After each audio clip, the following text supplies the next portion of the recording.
Z, so it's doesn't look right. So remember, these images I've drawn, I could draw them any which way. This is sort of taking Z as outputs and XY as inputs. But I could certainly have inputs in the YZ plane and my outputs would be in the X. I could have inputs on the XZ plane, my outputs would be on the Y. I mean, that's sort of like the question saying, what does it open around?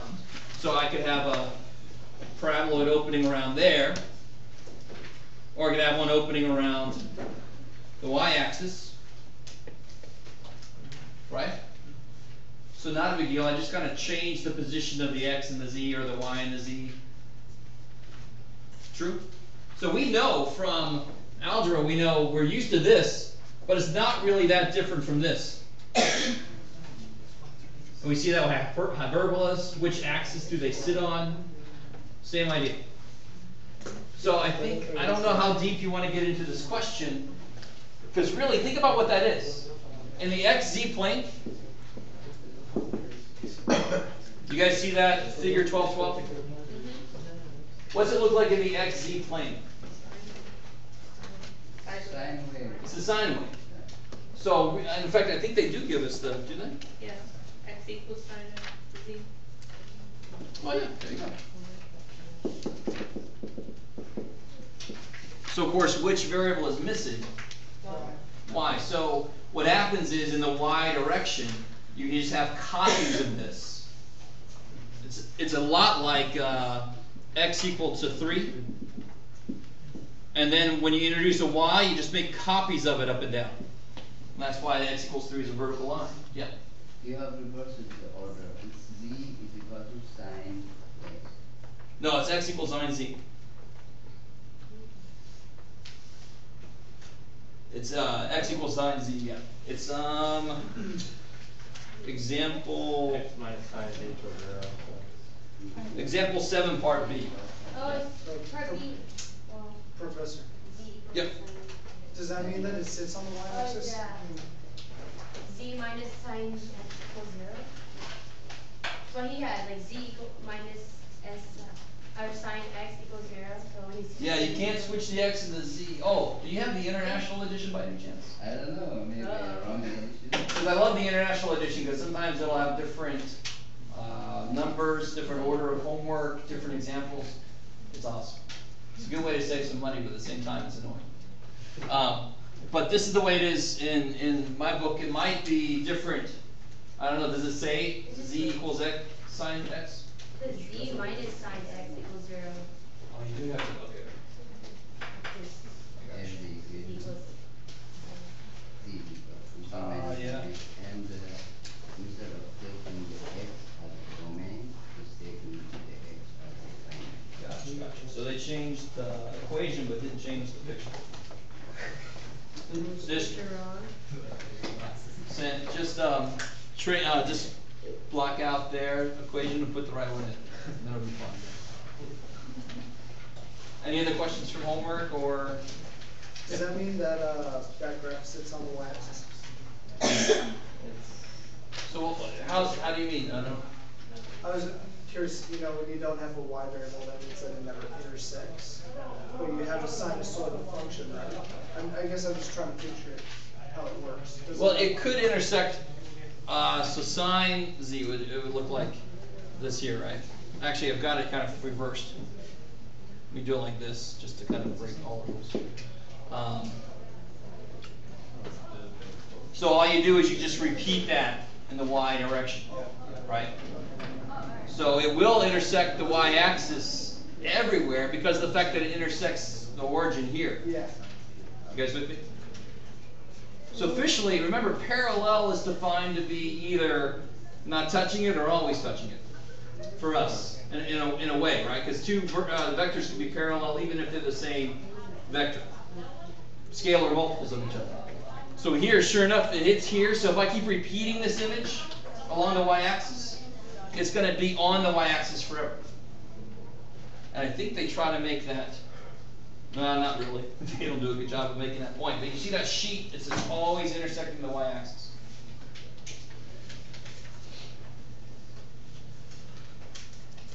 How will it intersect the y-axis again? So you get, How will it intersect the y-axis again? Is it the original function of this or the? where's the y-axis come from? Your, And since it intersects at 0, 0, Yeah.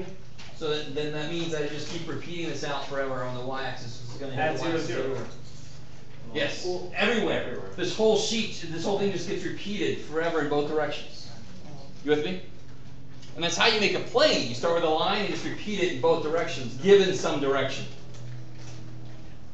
Right, so you take a line, say one is normal to this, so you just repeat it forever in both directions. Okay. This is a little more advanced from there. You say it doesn't have to be a straight line, it could be a curve, but you just keep repeating that in both directions. Cool. Something really awesome occurred recently. I don't know if you guys remember, obviously I've talked about Wolfram Alpha. They finally got full functionality on the 3D graphs, meaning you can actually rotate their 3D graphs that you make, which means that I can now plot any damn function you want to look at and then rotate the thing around, which kicks extreme ass, right? What sucks about the book is they only have set equations for you to rotate. So one person did sign up for the class, so you got access to the book, so you can go in and look at all the figures. Now Wolfram Alpha, it's free trial, but then it's going to cost some money every month to have full access to put whatever the hell formula you want in there and then rotate it around.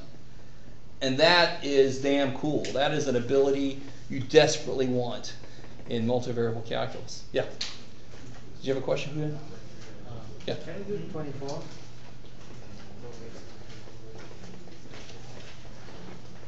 24. 12, 1.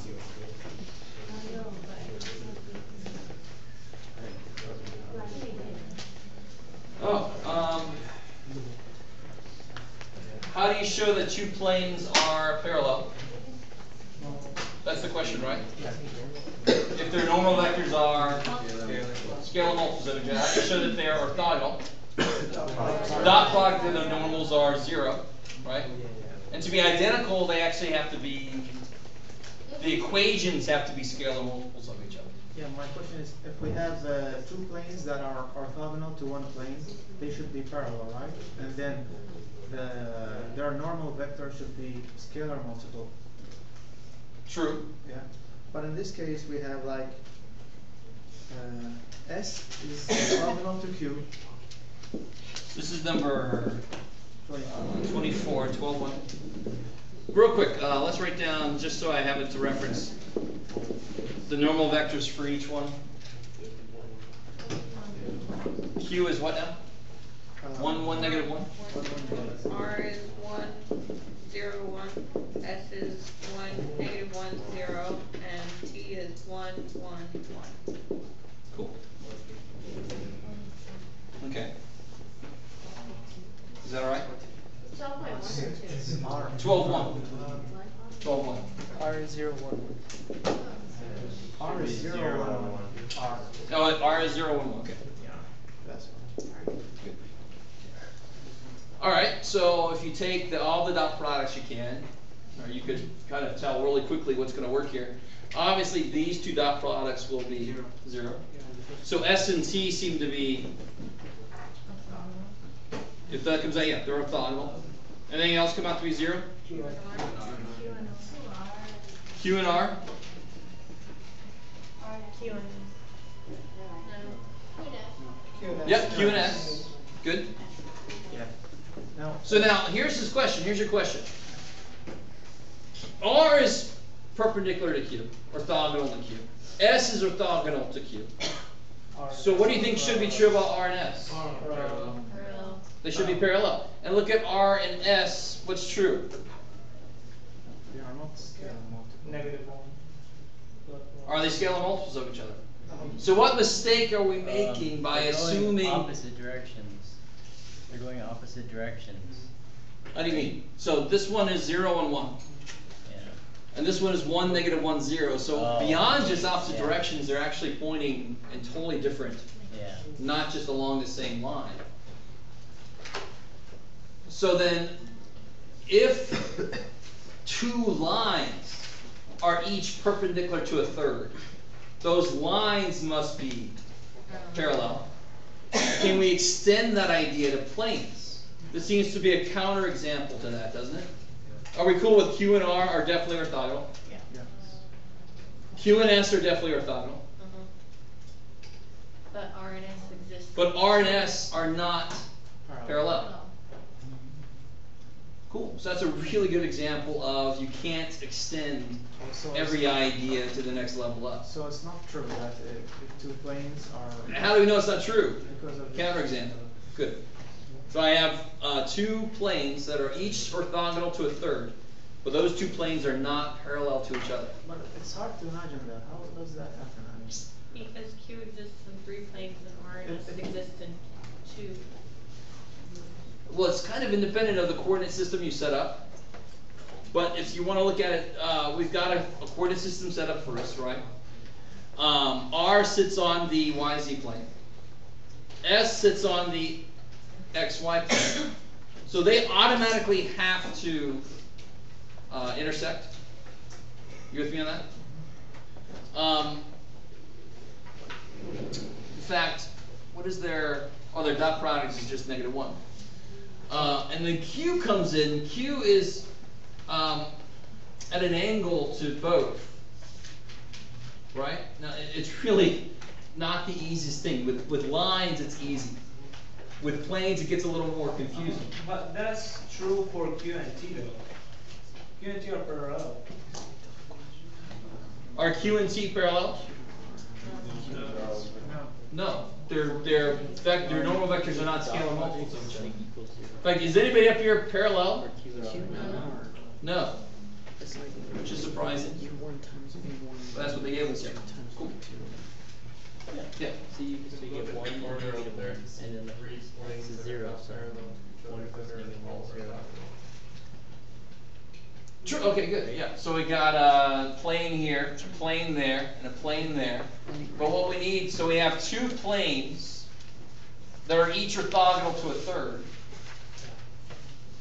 But of course, none of them are parallel. That's a simple example. I was trying to come up with one more like this, where it was at an angle, but this is the easiest way to see it. 2 planes, both orthogonal to a third. It's that addition of the third dimension that allows so much more flexibility.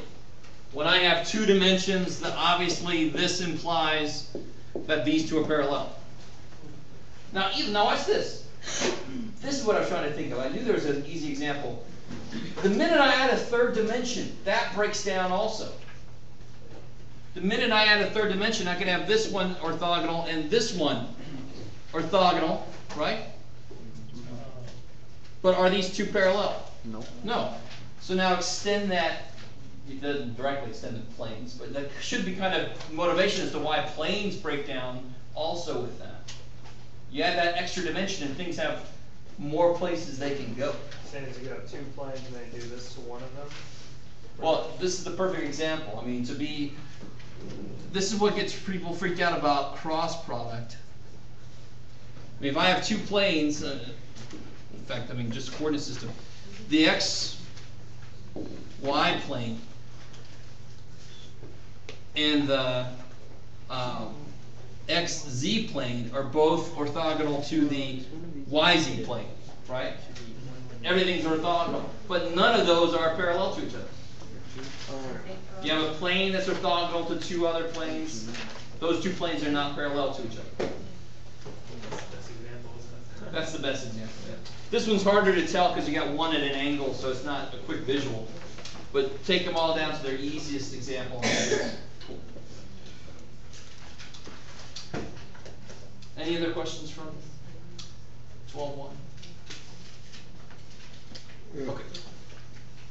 I wanted to point out that we did part of 12.2 already a little bit. When I brought in my little bowl and I was holding it up in front of the, right? And that whole idea of x, y being my input, I can extend it over to yz. I can have that be xz. Where my inputs come from doesn't matter. Normally, z is considered outputs, x, y are my inputs. Just like normally, x is my inputs, y is my outputs. But we know that it can go further than that. It doesn't have to be the way it is. Cool? But the same idea, you just rotate it. Not a big deal. Let's get a little more specific, though. I think that's what somebody was hoping for, was how do you find a domain given a function?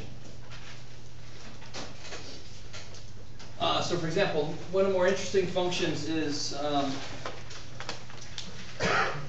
natural log. Oh, here's what I want.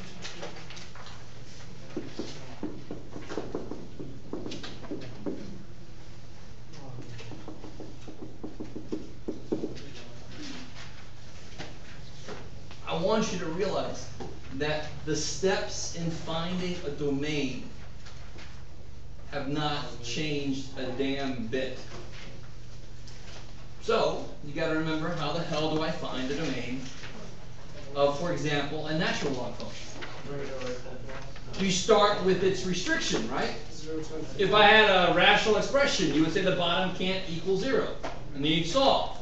If I have a radical, an odd root, an even root, sorry. Odd roots, of course, don't care. Even roots, you make it greater than 0. Natural logs, Natural logs have to be greater than 0. Their inputs. Yes, sir. And what variable are we essentially defining the domain for? Well, the way it's written, Oh, for Z. Okay. x, y is my input, for z the output. So yeah, Z the output. Okay. But again, we understand that those are all just dummy variables. In fact, if I really wanted to, I can use W, A, and omega. If I really wanted to. Or I could just switch the order to X, Y, and Z. Graphically, that kind of rotates everything around, but who gives a shit? The math doesn't care. But to us, it does confuse us, because we're so used to things being the outputs up here and the inputs down here. Don't make a big deal out of it. So you guys said the inside has got to be greater than 0. So then what do you get from there?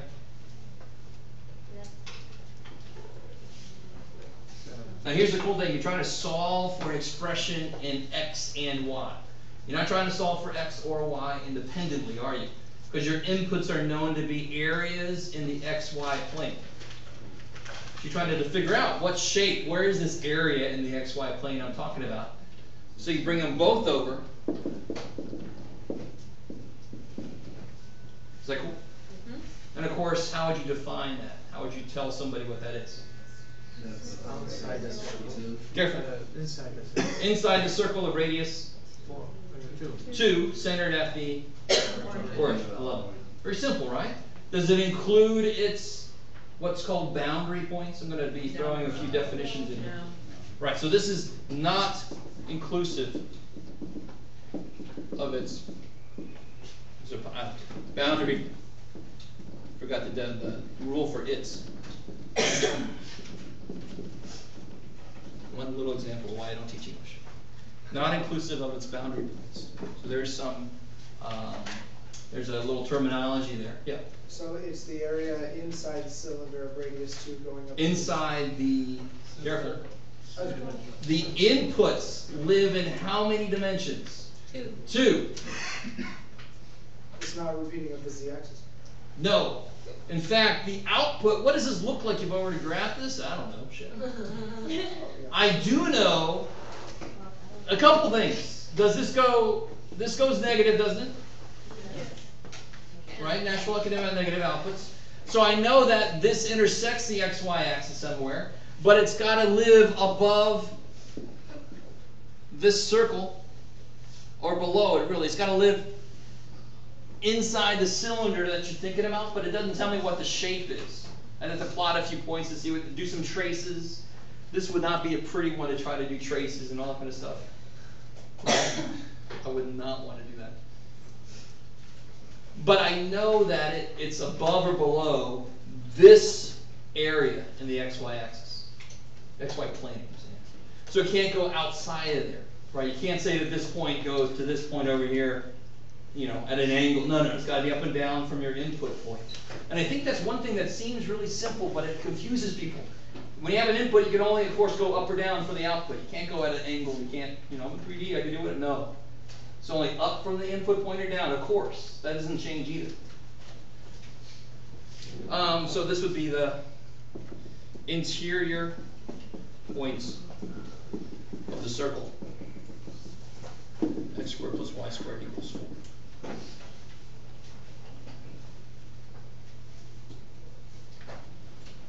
How are we doing? So if it would have been instead this, what's the only difference in my description?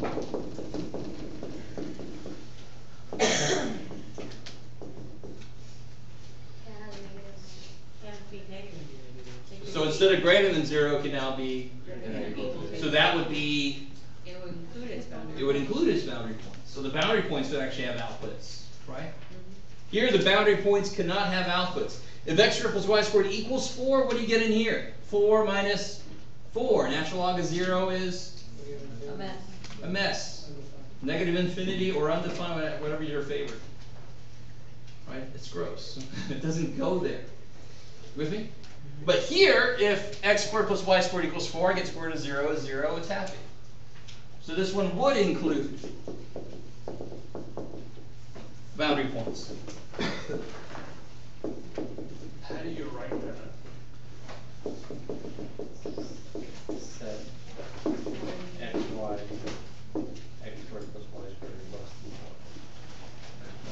And that's what you put on. So you could say this if you really wanted to.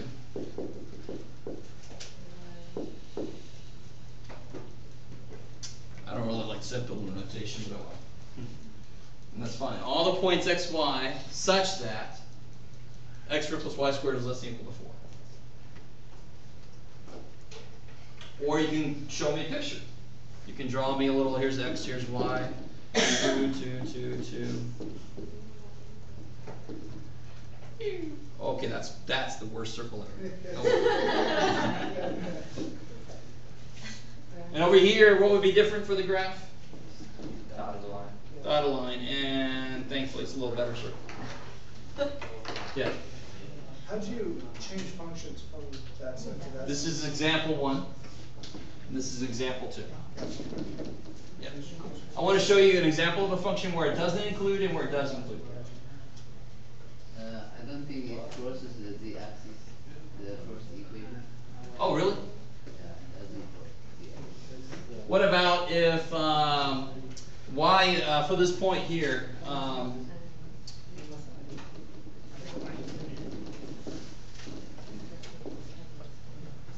let's see.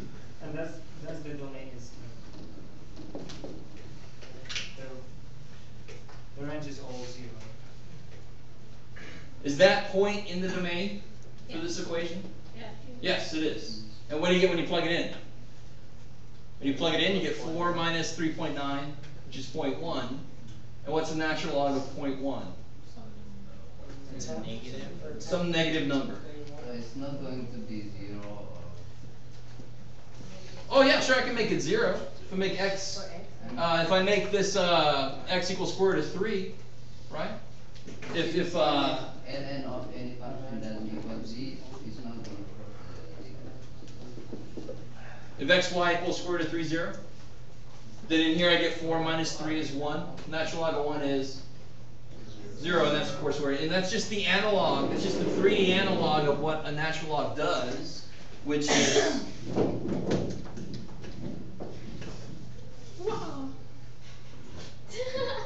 right? You can make whatever sound effect you want, but I mean, don't forget your basic graph forms, because they do carry over to a large extent, especially when we're doing traces. That's exactly what they will be.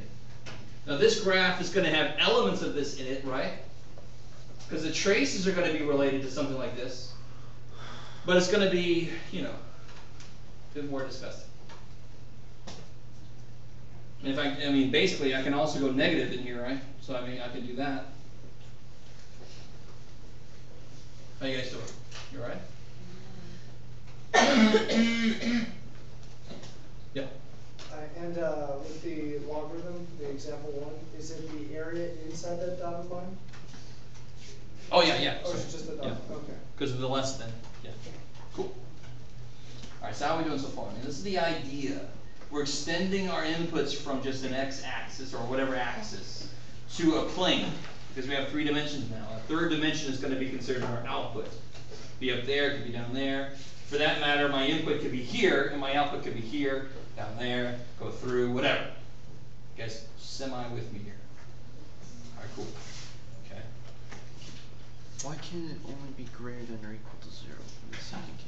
Because it's a square root, so the inputs have got to be, and we're not doing complex outputs, so inputs have got to be at least 0. Good. So, do you guys cool with that? To find the domain of a function with 2 variables in it, you do exactly the steps you would have before.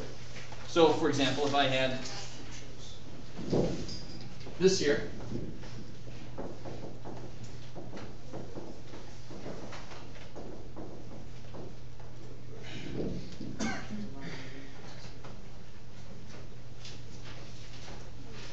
this one's neat. I like this one. You can plug in anything you want to, except anything that makes the course. 3x plus 5y equals 0. So 3x plus 5y can't be 0. So y can't be what? Negative 3x divided by 5. That line. That's kind of funky. That's related to having an open circle somewhere. There's one place it doesn't work. You know, so in 2D it's sort of like this here. Right, remember this kind of function? Yeah. The problem cancels out, but you're still not allowed to put -1 in. So everywhere it looks like x minus 1, except at -1, it's got an open circle. So here, we extend that idea. A lot of times, if it's a point in 2D, what's it going to become in 3D? A line. And so I've got to exclude this entire line. Yeah. Whereas with the x squared minus 1 example, you know, that gets into holes versus asymptotes. Yes. You know, that I remember how that works. You know, you can factor out one of them to become a hole. How does it work in 3D? Are we going to have asymptotes or just holes? We're not going to discuss asymptotes here. You could have analogs to asymptotes in 3 dimensions, obviously, right? They could sort of follow, and we could even look at it. It's still a limiting process. But it gets a lot more difficult because you've got so many directions you can go in. And each direction can have its own asymptote. You with me? And that, of course, is sort of like what I was getting at earlier. Adding that one dimension onto everything gives me a crazy, obviously infinitely many directions I can go in. So my derivative depends on which direction I'm looking. Right? My idea of asymptote, if I wanted to, depends on which direction which way I want to look at. You see what? And in fact, limits we're going to do next. Limits as you approach a point depend on how you approach that point and how many ways. In 2D, how many ways is there to approach? How do you make a limit exist here? What has to happen? The limits from both directions, both, because there's only 2 freaking directions you can come from. Now in 3D, how many directions could you come from? Infinitely freaking many. You can go this way, or this way, or this way, or this way, or make a parabola and come at it. Thankfully, it's not going to be nearly as hard as it sounds. So we're just defining holes at this point. We're not gonna. Yeah, don't worry about asymptotes yet. Page 795, figure 1234, proposed asymptote. 795? Yep. Number which one? Figure 1234. No, not yet. Those are not asymptotes. It says the singularity is analogous to the vertical asymptote. Oh yeah. So vertical asymptotes are really easy. What I'm talking about are horizontal asymptotes or slant asymptotes. And I think that's what you're getting at. Yeah. Vertical asymptotes don't change. They are locations that are your domain does not allow. So you got to kind of slam up against it, right? Or it's got to be a hole there. So this is sort of like the analog of a vertical asymptote. I really didn't want to necessarily call it that, but that's really what it is. It's a lot more general. It's not just a single point. It's now a whole ridge, right? I think of these as ridges, trenches, whatever you want to look at them. Right? So you can't exist on this whole line. We're going to be doing more with this equation here in a minute, and I'm going to be graphing it up on Wolfram Alpha so you can kind of zoom in and look at this weird thing, because it does look very strange. Well, your circle there is just a collection of vertical asymptotes, right? It's just a collection of infinite. Oh, on the edge? Yeah, vertical asymptotes. For this equation, yes, it is. Yeah. Yes, you're right. So vertical asymptotes, they carry over. They're just as easy as they were before. Those are totally determined by the domain, just like they were back in pre-calculus or wherever else you did. Yeah. Can the domain have no restriction? Of course. If I would have just put plus here, would there have been a restriction on it? No. Okay, cool. So obviously anything that could happen before can happen now. You can have no restriction. Obviously all the planes you've ever seen, do they have any restrictions on their domain? 4x minus 2y plus 3z equals 7. No. Is there a restriction on your domain? No. You with me? Okay. All right. Now, I'm waiting for somebody to attack me with vertical plane and all that kind of shit. Obviously, that's sort of like a vertical line. Your domain is not all real numbers or all real points in that case, but any plane that's diagonal is going to have the entire xy plane as a domain. Okay. The next big idea is actually going to carry us through a few things. It's called level curves.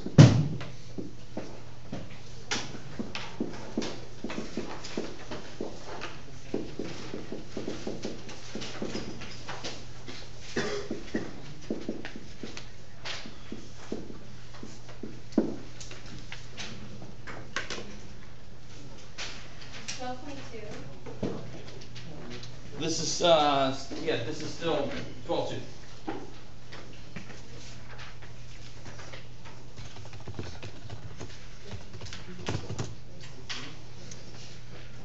So the best example of this, the easiest one, and you'll see the book doing the same thing I do. Look at the bottom, page 792. I'm going to try to pull up the book here real quick. All a contour curve is a connecting all the points where the output is the same. So we've seen examples of this already. Do any of you guys hike, or have you ever seen a terrain map that shows elevations and stuff? How do they normally show elevations? Like 10 or 12 feet. The highest point in the circle. Every line delineates 10, 20. Yeah, so you could have like going up a mountain, this would be 200 feet. This would be 400 feet. This could be 600 feet, so forth. Which side of the mountain, just to kind of say this while we're thinking physically, which side of the mountain would you rather climb if you really didn't want to work that hard? Gradual slope. This side here. Because when the lines are closer together, when I'm actually drawing here a level curve, so we'll get there. When these level curves are close, that means I'm climbing very quickly as I move across them, right? Because my elevation, then z output is then elevation. Because now we're talking physically about a mountain. So my elevation is changing a lot faster here than it is here. Which sounds like it should be related somehow to slope derivative, right? And we will obviously connect level curve orientation with directional derivatives later. Not today. Contour curves, these are level curves. These are level curves because they're all drawn in the same plane.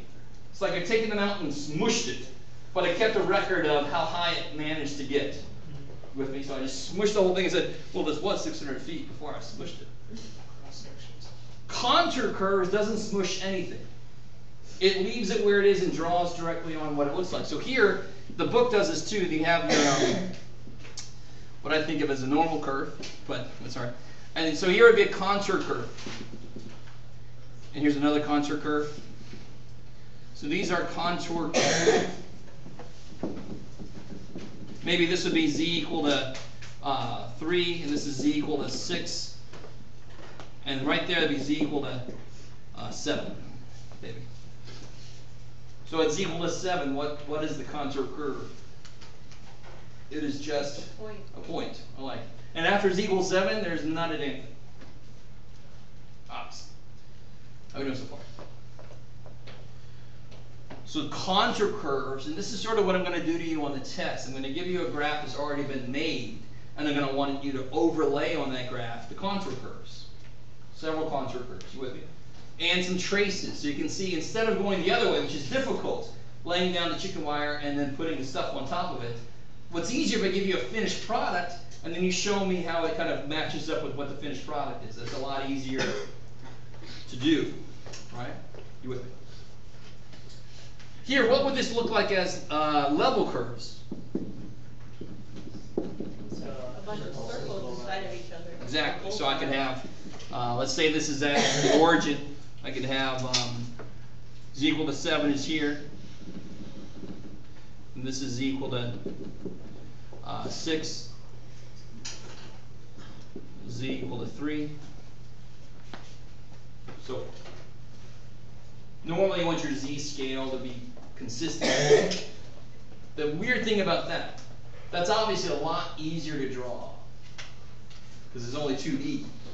The really nice thing is if you can draw some level curves, that really helps you figure out what it's going to look like. Because to make the whole thing, you just pick this up. Whoop.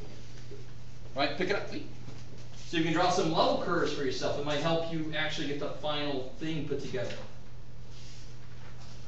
How do you feel so far? I mean, I'm hoping this is not really freaky. It isn't. Okay.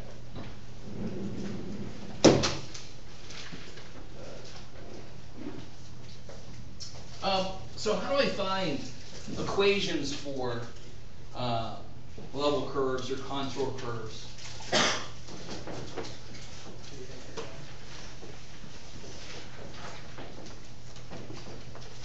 Let's say contour curves.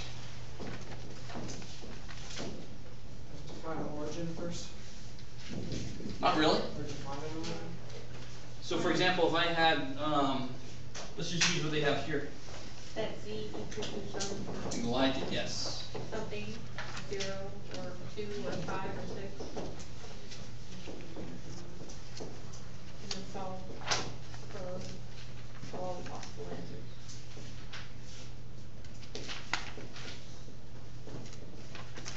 This actually be level curve equation because you can draw these in the xy plane.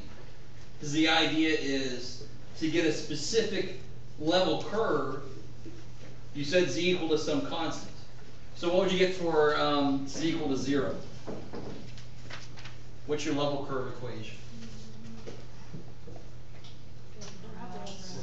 Y equals x squared plus 1. Yeah, so y equals x squared plus 1. So for z equal to 0, we get this guy. What about z equal to 2?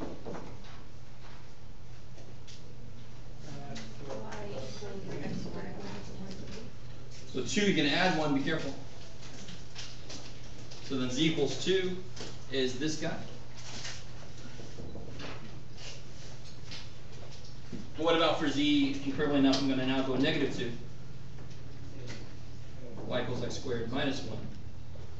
So you get a really nice, I mean, this is kind of a really nice example of this. It's almost too nice. It's a little misleading maybe because not everything works this beautifully. But they're equally spaced, aren't they? At least on the y-axis. So who knows what this might end up looking like? If you kind of extend this, this is z equal 2, so it's going to go up. This is z equal negative 2, it's going to go down. It's going to be like that shoot thing that we did the other day, right? In fact, this is on page 793 right there. Let me actually show you here.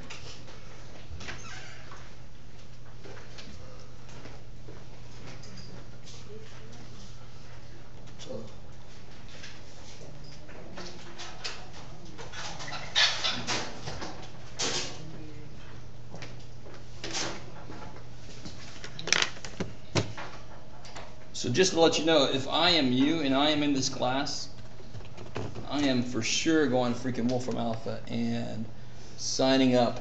I don't know how much. I think it's going to go to like $5 a month after an introductory time. And of course, $5 a month is money, so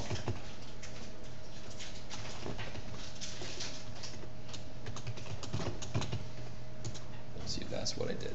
No, of course not.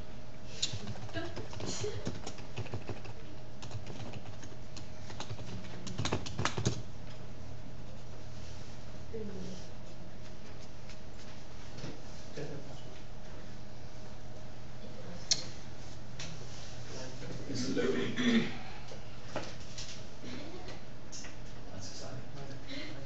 So what you can do if you sign up, I've only started playing with it this morning, to be honest. And the most exciting thing to me was the ability to rotate any 3D equation I input. It is moving. Well, the internet over in the computer lab is fast. Really? Yeah. Oh, Oh, yeah, it's getting 400 megabits a second. That must be insane. I think, what was this one? X, oh, sorry. Plot y minus x squared minus 1. You don't wanna do 3D one? Oh, I like it. Oh, there we go. Thank God. Now, right now, watch. Unfortunately, I can't rotate it and show you this. See how it says contour lines? So here's our parabolas that we got here, right? Actually, I just remembered I did figure out how to do it. Let me see. If I put the Z, here we go. Z mesh in there, that's the level curves. Or the contour curves, because they're on the, so if they're on the image, if they're in the right place on the image, that's contour curves. If they're drawn in the XY plane or whatever your input plane is, that's the level curve, right? Knowing me, I'm going to call it one thing and the other, so so there it is. There's the cool thing. Now this is kind of a boring image in a way, really. But you can imagine, in fact, we're going to see here in a minute, much more interesting images. And the really cool thing about this, of course, I'm an ultra geek, so I'm easily impressed by this, is I can change the range of my inputs and outputs very easily. Again, this is a very boring function. It's not going to change much, but I can really zero in on something or kind of zoom out very easily with those controls down there. Here is what they call a contour plot, and the reason it's called a contour plot, not just level curves, this is in the XY plane, but their little color kind of denotes height. And if I enable interactivity here, it'll tell me there's for z equal 4, 2, 0, -2, so forth. So here's our 0 and our 0. So that's basically what we got. Z equals 0. What do you get if you download the page? Z equals 0. I saw a download option down below. Yeah, there's a download as CDF. Oh, neato. I have no idea. Oh, then I could give it to you like, this will be really cool ways for me to make problems for the test that you can actually tell what's going on instead of me copying something I've drawn. Yeah, that's bad. The thing in the past I had to do was type it in here and just hope that it would show up in the right orientation, but now I can force it to be the right orientation. It's going to be a lot easier on a test. Just do that. Cool. Okay. So again, here's the contour curves, or parabolas. The weird thing is you'll see that it ends up making a parabola in this direction also, right? But these are created by these. Let me try to get an end on here. All right. Let me see if you guys can see this. But each of these parabolas, each of these cuts are all at the same height. That's the idea. So that's why they're contour curves, because they're all at the same z level. How to get a general equation for any level curve? What would I put in there first? An equation for any level curve of this function. Instead of plugging in 0, 2, -2, I would plug in z naught. So you get y equals x squared plus 1 plus z naught. So I kind of look at it like that. It's a parabola that's been shifted up or down by that much. Yes? So conceptually, I'm just trying to differentiate between contour curves and level curves. Level curves is kind of like a bird's eye view of the graph, and contours like from the side. contour curves actually sit where they're supposed to on the image itself. If I took it, that's a level curve, right? Level curves are like topographical maps. They exist in 2 dimensions, but the lines you see denote how far up the actual image would go, or down. So if I showed you this, what kind of a graph would that be? It would either be a fish or. I like it. You don't know if it's coming out or if it's going in. I'd have to actually denote, z equal -8, -6, -4, Then you know, okay, it's a well, or it's a ditch, or whatever, hole. -4, -6. Oh yeah, thank you. Scale could be consistent, that'd be good. It'll never intersect or anything? Ah, good. That's the next question. Could level curves intersect? It should be, yeah. Yes. If it's not a function. Say again? Vertical plane. So if they intersect, what's happening there? I mean, that's. Oh, it's big, That's not not gonna be a function, function. it's just. You're getting more than one output for one input. I like it. So obviously, in this case, there's no way in hell they can intersect. If these two somehow intersected, what does that mean is going on? That this should be a collection of all the points that are equidistant. There could be, for example, there's one on the next page that has 2 little hills. So their level curves are going to have a couple of these going on. But could those circles, could they really ever intersect?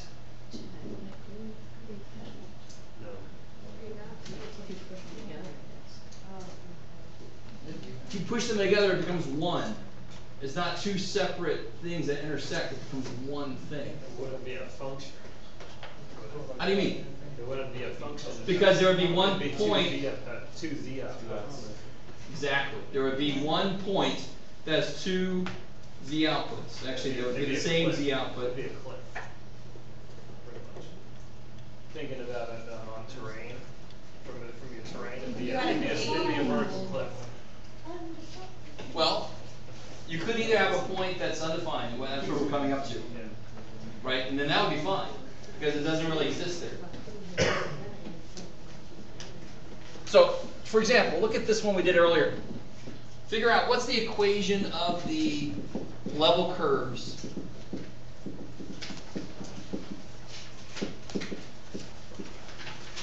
For this year.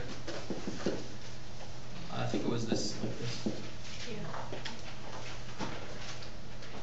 I mean all level curves. Don't make it specific. Make it general like we did a minute ago here.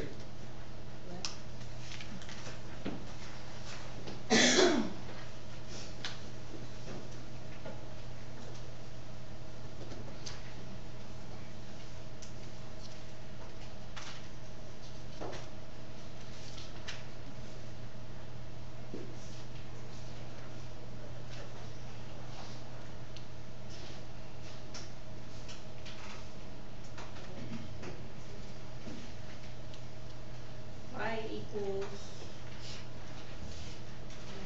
So then you start, make this Z naught.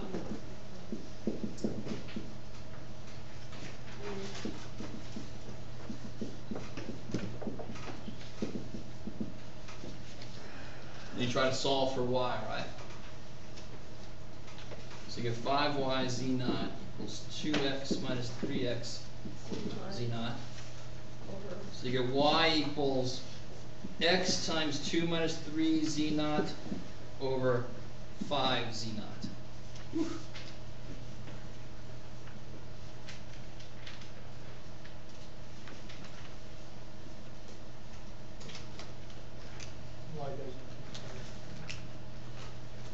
That is a straight line, right? I'm sorry, say again? Is it a straight line? Yeah, good. It's going to be a straight line. What's the slope of that straight line? 2 over minus 5. Yeah, this thing, 2 minus 3 Z naught over 5 Z naught. Like, cool. How are we doing so far? What about this guy? Let me give you one that's a little uglier. Yep, here we go. Perfect.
So in this case, solve for x.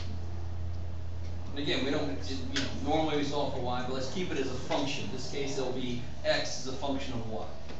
Not that big of a deal. Let's keep it as a function.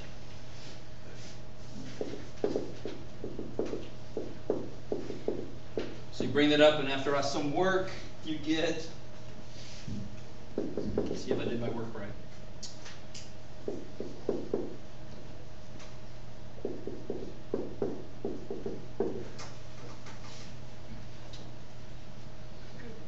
You get this here, right?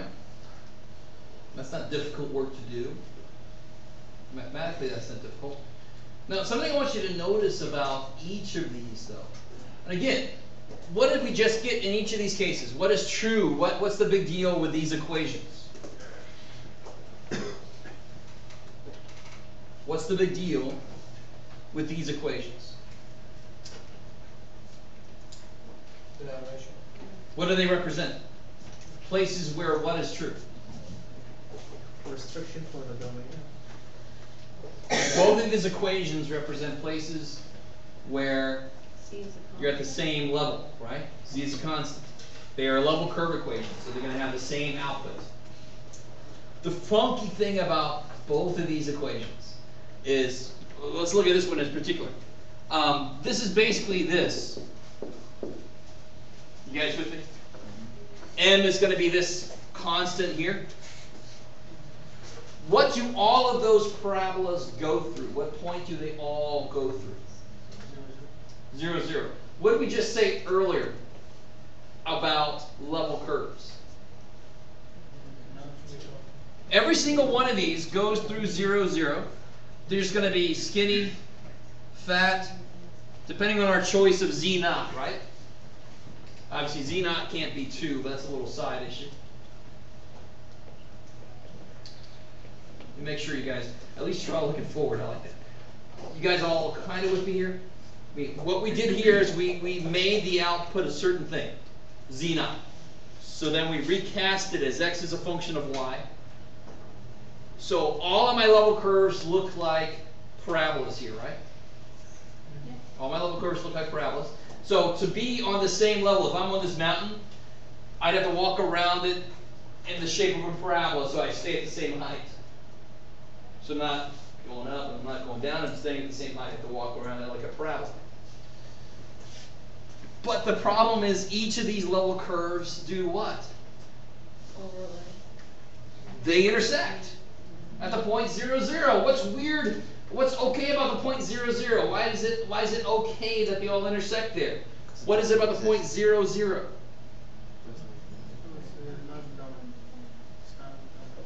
It's not in the domain. The point 0, 0 is not in the domain, is it? So really, right here, what is there? Nothing. Okay, now I desperately want you to say, this is, I like, normally we all kind of get level curves. It's not that big of a deal, right? We kind of get level curves because we've already seen topographical maps, terrain maps. Somewhere we've seen that. So it's a pretty simple idea. The idea I'm trying to build up to is a weird idea. But if we look at it in this way, it makes it a little bit easier. What does that mean about, so this could be for z naught equal to 3, and this could be for z naught equal to -1, right? What does that mean about right here, as I'm coming towards that side? What height am I at right there? If I approach it on this parabola, if I'm walking on that parabola around the side of the mountain, I'm walking around and I'm approaching the point here, how tall will I think it is there? I think it's 3. If I'm on this parabola, I'm walking towards this point here, how tall will I assume it's going to be there? I can't get there. There's some kind of force field or there's a monster there. I don't want to get there. But I'm going to think it's going to be as tall because that's how tall it's been the whole way around. What does that sound like related to limit at that point? I'm coming at that point in different directions, right? The limit. And what we call different paths. Not just two directions, there's going to be a path now. So I'm taking a parabolic path towards that point. If I pick one path, the limit seems to be -1. If I take another path, the limit seems to be 3. If I took another path, it would be something else. Therefore, the limit at that point does not exist. Cool. Yes, sir. What did you solve for x in this example, as opposed to y in the previous example? Just because I wanted my output that I'm looking at to be a function. Okay. Just because. So I should be drawing them like this, but I'm glad you guys are not thinking the other. Here's my y is. Ah.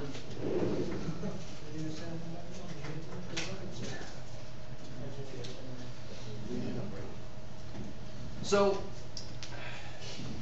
you have the idea of level curves. You have the idea of contour curves, which is just level curves drawn where they're supposed to be. Right, pretty simple idea. What I'm trying to kind of bridge us into is the next section, which deals with limits and continuity. Which, if we just get into it directly, thankfully I'm not going to spend a million years on epsilon delta. In fact, much less time than that. About that much time. But I will talk a little bit about it, more than that. But what gets people down about limits is the idea that every single path you take must agree. Every path you take must agree. Oh, shit. So we Right? find that doesn't agree. Exactly. So normally what we do is we say, either I can put it in directly. So if I can substitute directly in, and it works, I don't have to worry about it. There it is. I can see the limit. Just like before. If I can plug it in, there's no problem. I don't have to try to do anything weird. If I get some indeterminate form, or I am not allowed to plug that point in for some reason, then I've got to worry about showing that it doesn't exist. I've got to show that there are two paths that don't agree. Yes? Going back to that example, we're drawing different parabolas for different z naughts. What happens with the z naught equal to 2? Oh, if actually, let's take a second. Let's look at this thing up on the screen. I'll show you. And that's sort of like my horizontal asymptote. In this case, it's an easy horizontal asymptote. Let's graph this thing up here. Now,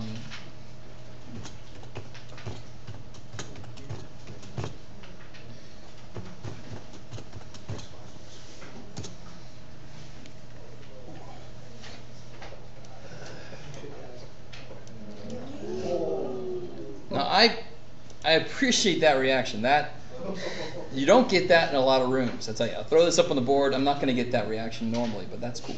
Let me put the. All right, now real quick. Do you see? If I uncheck this, do you see what goes away? So if I put the Z mesh lines in, that's basically the contour curves. So there's the contour curves. They are parabolas. Look at the weirdness. That's awesome. So as I approach the origin along this line, I'm at a different height than I am. Holy crap, that makes you seasick.